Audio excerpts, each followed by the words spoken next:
Let's discuss The Realm of the Elderlings by Robin Hobb.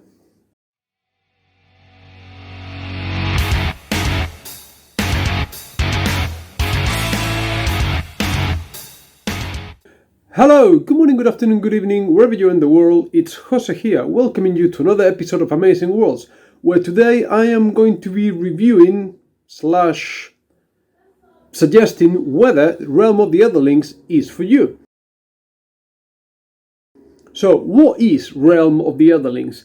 It is the magnum opus of American author Robin Hobb, real name Megan Lindholm, and it consists of the Farseer trilogy, the Lifeship Traders trilogy, don't know why I'm doing that because you know what I'm talking about, the Tawnyman trilogy, the Rainwell Chronicles tetralogy, and finally the Fitz and the Fool trilogy.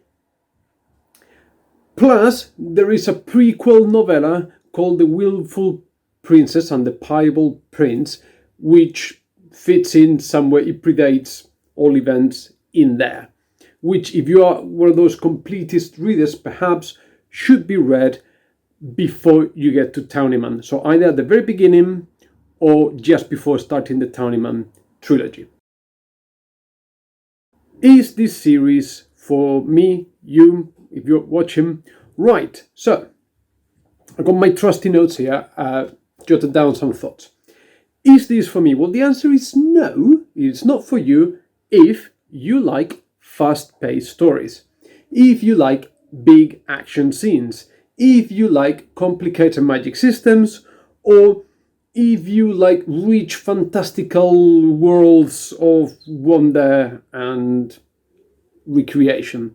I'm not saying, obviously, that it's not a fantasy series, but the world building is somewhat limited, non-expansive.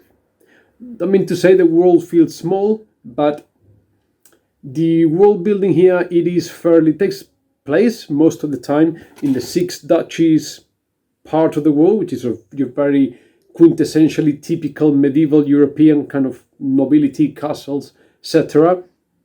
There are some sort of raiders from the North Frozen Lands, which is Vikings, really. And then you got some sort of references and some action taking place in slightly warmer climates, which have got this sort of slightly sort of Arabian feel to them. But other than that, that's really it. There's nothing majorly fantastical there. Perhaps exception being made with the Rainwell Chronicles, where things get a little bit more exotic, and I think with the world building does something a lot more interesting there. However, this series is for you if you like carefully crafted characters. I think I am willing to go as far as to say I haven't seen the detail and the attention paid to character creation that rivals Robin Hobb's, perhaps with the exception, but not better, of George R.R. Martin. And the thing is, Robin Hobb does go to great lengths to make sure that her characters' motivations are clear and explained, and everything they do is done for a reason that you may agree or disagree with, but from the main characters to the antagonists and everyone else in between, everyone has got a well-crafted reason as to why they're doing what they are doing. The series is also for you if you are into deep personal relations and universal themes that resonate through the ages. Robin Hobb does have something to say about society, about the world, and it's worth listening to. Finally, and this is where my first sort of controversial take on the series might come from, is that it's also for you if you're not squeamish about the author taking her characters to some very dark places and not being particularly nice to them. This is the Secret Grim Dark series. Not so obvious in the first trilogy, but as the series goes on, oh my god, do the characters suffer? Do they get put through misery and hell? And is it done in a sort of relatively casual off keyway. She's not regaling herself in the details. She's not basking in the gore or the humiliation of it. But my God, Abercrombie, not a patch on Robin Hobb. There you have it. Now, you're probably also asking yourself and wondering in which order should you tackle such a big series. Well, theoretically and fundamentally, there's only one place to start, which is the beginning. The series is meant to be read chronologically. However, and here my wonderful friend Derry from Derry's Read It Before, Queen of the Elderlings herself, there's no one out there that knows more about this series than her, so please check her channel out, will say you gotta start from Farseer trilogy and work your way through. However, my issue with that, and I agree with her, but Live Ship Traders, the second trilogy, to me, is the superior, is the pinnacle of the series. The series does not get better than Live Ship Traders. So if you are hesitant and you're tentative, you haven't read Robin Hobb before, an argument could be made for starting with Live Ship Traders and then going back to Farseer and then jumping to Townyman. The issue with that is that some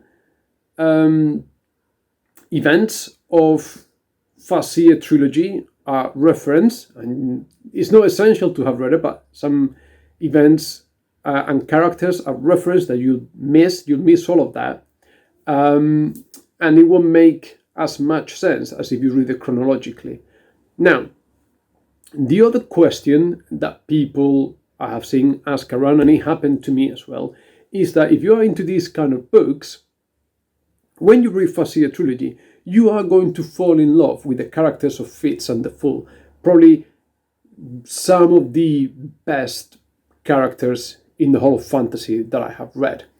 And you'll be really wanting and desperate to jump back to them and follow them, and you'll be wondering whether you should read Live Ship Traders, because Live Ship has got nothing to do with the wonderful Fitz and the Fool. And that would be a huge mistake. I hesitated, but I decided to read Live Ship Traders, and I'm so glad that I did.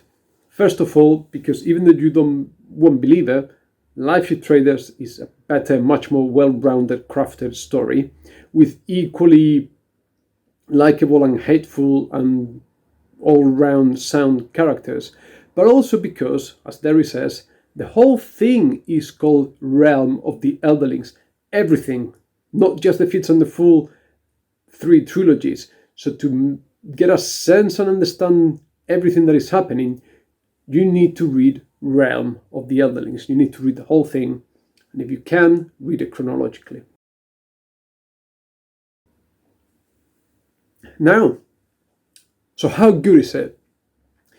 Well, I don't really give my fantasy series a rating out of 10, out of 5 or whatever, although by this very cheesy graph that I've put together, you can see that my level of enjoyment of the series has fluctuated as I work my way through it.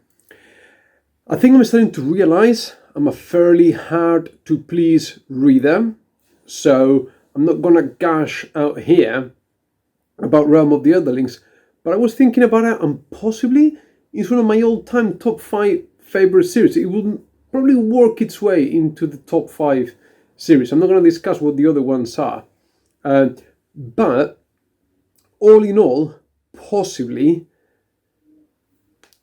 the best fantasy series I have read as an adult, maybe second best.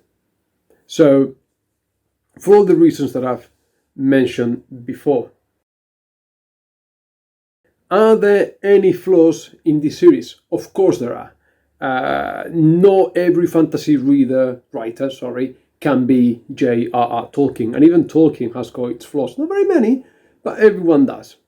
However, the goods far outweigh the bads in this series. But let's discuss them. So, one of my main points of contention with this series, particularly early on, although Robin Hobb got a lot better over time, is that the antagonists are very cartoonish. The antagonists are one of the weak points of the series.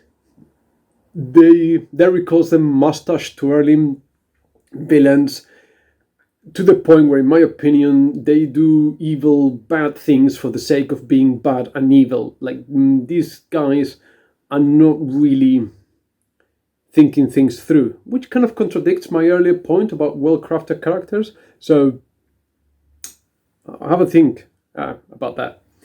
The pacing of the books can be an issue for some readers. It wasn't for me, only a little bit towards the end. But because Robin Hobb does the background work on her characters, whenever you start a new trilogy, particularly the first book, feels like setup for what's going to happen in the other two books in the trilogy, or in the next three in the case of the Rainwell Chronicles. And that certainly was the case in Fitz and the Fool Book 1. That whole first book was just a pastoral sort of backstory setter there, and sometimes the action takes a long time to get going. So if you are an action-driven reader, this could be an issue for you. Some of the mysteries, some of the questions that you encounter about the world and about how things work throughout the series are not fully answered. They're not addressed. You're not going to walk away knowing everything that there is to know about this world. Now, part of it might be that I am not the most attention to detail paying kind of reader, and it's always good to discuss these things, which is why I'm very grateful that I had those long discussions with Derry on Farseer and Lifeship Traders, and I'm really looking forward to organizing one about Townyman. But I think it's fair to say that not everything is answered for, but that's not to say that the ending is bad. Not at all. I have seen many series where ending it in a satisfying manner sort of falls flat. Many authors failed to do that. That's not the case here. Maybe not the strongest ending ever, but certainly an ending that is suitable and fulfilling and satisfying after everything that we go through here. So basically, this is what I had for today. I would like to thank you, as usual, ever so much for watching, giving me your time. If you haven't done so, please like, subscribe, comment.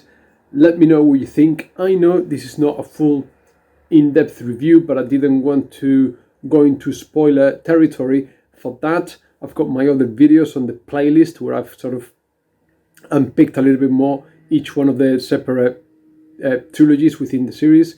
So if you want to get those nitty-gritty details, watch those, and also watch the live conversations with Derry.